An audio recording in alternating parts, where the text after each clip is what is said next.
Hey everybody, Lieutenant Joe Pangaro here for Hope is Not a Tactic, the School Safety and Security Show. Our sponsors, Blue360Media.com, my publisher, RiotTint.com, the makers of the best safety and security film for your doors and windows, and Medical Essential Diagnostics.com. They are providers of health screenings for any kind of a government worker in the state of New Jersey. You and two adults can go and at no cost to you get screened and find out if you're healthy or not. RiotTint will save everybody in your building. Well, it doesn't matter if it's a school or any building. It's fantastic stuff. And Blue 360 Media, publisher of my books and all the things that we do here. All right, so schools. One of the things that I see is when I do an assessment, we go in and I do a leadership test. I do a leadership test with the building people, the building leaders, the building leadership, usually the principal of the building, but it can be the principal, assistant principals, that kind of thing. And what I find is that there's varying degrees of leadership ability. Most people sign up to be teachers because they love kids, they love education, they want to make the world a better place. And thank God we have those people. But as we all know, as you move through your career, you might have chances to get into administration and do things more than just teach in the classroom. You might get to be involved in a bigger level as an administrator, vice principal, a principal, assistant superintendent. There's lots of places to go within the school world. Leadership is hugely important in every one of those positions. And I got to tell you, I've seen the gambit of leadership abilities. And it's something that we can address, we can work on, because you know what? There are natural leaders. There are people we know that are just natural leaders. We've seen them in our lives. We've come across them. Not everyone gets a position of authority. Doesn't mean they're not a leader. And we've also seen people who are natural leaders and they're bad. They're a negative force on your organization.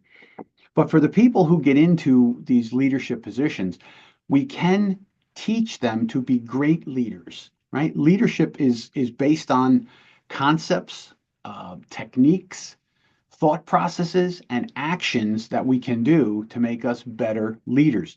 Now, that's true in the education world. It's true in law enforcement world. It's true in the business world. Any place you have leadership, there are things you can do to get better. So I do a lot of teaching of leadership. I use a lot of concepts of what it means to be a leader, to be a mentor, and to be a supervisor. Because the way I look at it, those three things are interchangeable: leadership, mentoring, and supervision. So if you're a good leader, you're going to mentor your people and you're going to supervise them at some point. And if you supervise well, you're going to mentor. And if you supervise well, you're going to lead. See how it goes in every direction, those three things. I call it the great triad of leadership. Sounds cool, right? Triad of leadership. So one of the things that I've found, and when I ask these questions, if you're a teacher looking at your leadership, you got to look at them honestly. You may get along with them, great. You may not get along with them. But the thing is, are they a good leader or not? If you think they're not because you don't like them, that doesn't mean they're not a good leader. So you want to be honest. If they're good leaders, you can work on your relationship. If they're not good leaders, that's unfortunate. If you are in one of those positions, assistant principal, vice principal, principal, whatever, and you're working your way up higher and higher through the education process, through the school system that you're in, you want to ask yourself these questions. You want to ask yourself, if you are a good leader, am I a good leader? Do I have the qualities of good leadership? And if you don't, you can get them. That's the beauty of it. We can learn all of these things. So if you reach out to me, Joe@pangarotraining.com, Joe@pangarotraining.com.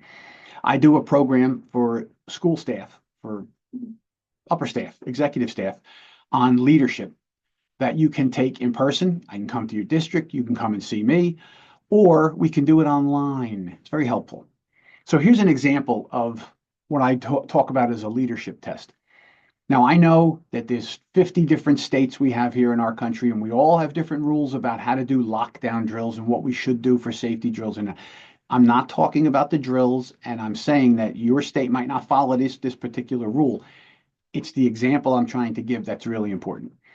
So I was doing a threat assessment, And one of the things I like to do during my threat assessment is as I'm going through the building, I like to find the leadership, whoever that is, he or she, and say, listen, Madam Principal, I would like to do a lockdown in the next 10 minutes. Can you do it? And the answers that I am greeted with when I ask that question reveal to me a lot about the leadership capabilities of the person in charge. All right, so I've gotten people that have gone apoplectic. Oh, no, no, no, I could never do a drill right now. We do drills on Tuesday afternoon. Everyone would be freaked out if we did one today. We can't. And I had a calm. Okay, I'm not saying you have to do it. I'm asking you, would you do it? And they say no. Right? Okay. Then I get somebody that says, gee, I don't know. We usually do ours on the third Thursday of the month, and I don't know how everybody will take it, but yeah, I would kind of like to know how people respond when something comes up they don't expect. I would like to see that. And then I get people that say, absolutely. I'd love to see how my staff responds when they're not expecting something. Now, go by your state laws. This is what I'm talking about, right? So I know there's some states that have now said no more uh, just spur of the moment drills. Everyone has to know when they're coming because people are freaked out. They've followed with that kind of thinking. And I get, if that's your district, that's what you follow that rule. My idea here is that what I've come across when these three different kind of leader responses, what they tell me, the leader who got apoplectic and couldn't do it, they're not thinking clear. They're scared to death. Something out of the ordinary, something that we don't expect. It won't go right. It'll be bad. It'll be horrible. I will look bad. The school will look bad. And the reality there is, do you think someone who's going to shoot up your building is going to call you and say, hey, can I shoot you up on Thursday at 3 o'clock? No, it's going to happen when you least expect it, in a way you least expect. And that's when you have to be ready. So that's a leadership test. For the people that kind of wanted to do it and they wanted to know, I give them a lot of credit. You know, they might be saying, I don't know, it would make people uncomfortable. Then I have to deal with all that, but I would like to know how my people respond, because then you could do what? If they made mistakes, you could train so that if something really did happen, they would do the right thing. And then you have the other end of it is you have people who are all on board. Yes, I want to do it. I want to know how my people respond.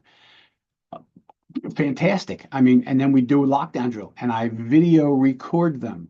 You know, the principal goes one way, the assistant goes that, and they're all looking, checking doors, doing all that. And I'm running around with a camera and I'm recording it, and I won't believe some of the things I've seen. Teachers that are openly continue to teach because you know what? This is a waste of their time. Doors that are not locked, kids that are fooling around in the hallway. And you think your school is ready for something? You're not. So that's the purpose of doing that kind of a drill, impromptu drill. But again, you go by your state law. My point being, it's a leadership test to ask the people in charge, are they prepared? All right, so there's another episode here. You want to go back and watch it about drills of value. I think there's 3 different episodes. You want to go back and watch them. They're all very good. They talk about how to do specific drills, goals of a drill, and all that. You want to go look and see.